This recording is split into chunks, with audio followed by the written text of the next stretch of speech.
ក្នុងការកន្លងយូរទៅហើយមានស្ដេចក្អែកមួយនៅអាស្រ័យលើចុងថ្នោតធំយ៉ាងខ្ពស់ថ្ងៃមួយក្អែកនោះក៏បានគិតនឹងភរិយារបស់ខ្លួនថាណែអូនសម្លាញ់នៅសល់តែ3ថ្ងៃទៀតទេយើងនឹងរៀបចំការកូនរបស់យើងហើយតើយើងគិតធ្វើដូចម្ដេចទៅហាអូនសម្លាញ់បងសម្លាញ់រឿងនេះមិនពិបាកទេថ្ងៃនេះយើងឲ្យពួកពលសេនារបស់យើងខ្លះទៅអញ្ជើញភ្ញៀវខ្លះទៀតទៅរកអាហារនំចំណីផ្លែឈើត្រីសាច់ស្រូវអង្ករគ្រប់មុខទាំងអស់ដើម្បីយកមកទទួលភ្ញៀវក្នុងថ្ងៃការកូនយើងណាហេតុនេះចូលបងហៅពួកពលសេនាទាំងអស់មកប្រើក្នុងការឥឡូវនេះចោះស្ដេចក្អែកក៏បានទៅចាប់ពលសេនារបស់ខ្លួនទៅតាមមុខសញ្ញាដែលបានគ្រោងទុកដោយការគិតជាមួយនឹងភរិយាដោយប្រាប់ទៅពលសេនាថាហើយអស់ពលសេនាទាំងឡាយអើយនៅសល់តែ3ថ្ងៃទៀតទេដល់ថ្ងៃរៀបការកូនយើងហើយចូលអ្នកទាំងអស់គ្នាបំពេញកិច្ចការងារឲ្យបានសពឬទេទាំងការអញ្ជើញភ្ញៀវនិងចំណីអាហារសម្រាប់ទទួលភ្ញៀវក្នុងថ្ងៃមង្គលការបាទឡាចាវាយពួកខ្ញុំនឹងទៅសូមលើកម្ចាស់កំព្រួយបារម្ភអីភារកិច្ចនេះទុកឲ្យពួកខ្ញុំធ្វើចោះលុះដល់ថ្ងៃកំណត់រៀបចំផ្សំផ្គុំកូនប្រុសស្រីទាំងពីរពពួកសត្វទាំងអស់ដែលស្ដេចសត្វក្អែកបានអញ្ជើញបានជួបជុំគ្នាយ៉ាងកក្រឹកកក្រែងស៊ីផឹកយ៉ាងសប្បាយ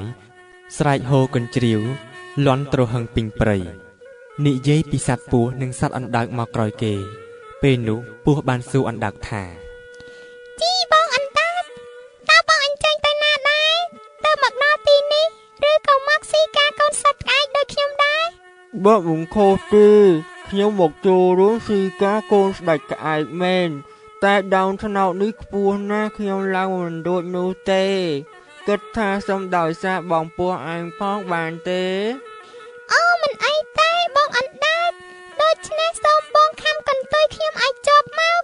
ចាំខ្ញុំនាំបងទៅដល់ខាងលើបានតែបើមានគេសួររាក់ទាក់បងកុំតាន់និយាយតបទៅគេវិញឡើយចាំទៅដល់លើឲ្យស្រួល4សិនចាំឆ្លើយនឹងគេជាក្រោយបើអរគុណបងពោះណាស់កុំតែបានបងជួយខ្ញុំយកអាសាម្ល៉េះខ្ញុំមិនអាចឡើងបានខាងលើដូចនេះទេពេលនោះឯងពស់ក៏បាននាំអណ្ដើកឡើងទៅដល់លើចុងថ្នោតតែមិនទាន់ទៅដល់ផងទើបតែបានពាក់កណ្ដាលដើមថ្នោតសត្វក្អែកក្រឡេកឃើញអណ្ដើកចូលរួមពិធីមង្គលការកូនដែរមានចិត្តត្រេកអរជាអនេកដោយស្រែកខ្លាំងសួរទៅអណ្ដើកថាជីបងអណ្ដើកសម្លាញ់ចាស់ថ្ងៃនេះបងអញ្ជើញមកចូលរួមពិធីការកូនរបស់ខ្ញុំដែរអីពិតជាកិត្តិយសដ៏ធំធេងណាស់សម្រាប់ក្រុមគ្រួសារខ្ញុំសត្វអណ្ដើកដោយសារតែសប្បាយរីករាយនឹងពាក្យគួរសមក៏ភ្លេចខ្លួនឆ្លើយតបនឹងក្អែកទៅវិញថាបាទខ្ញុំមកដែរធ្វើម៉េចអាខានបានបើបងក្អែកអញ្ជើញទៅហើយ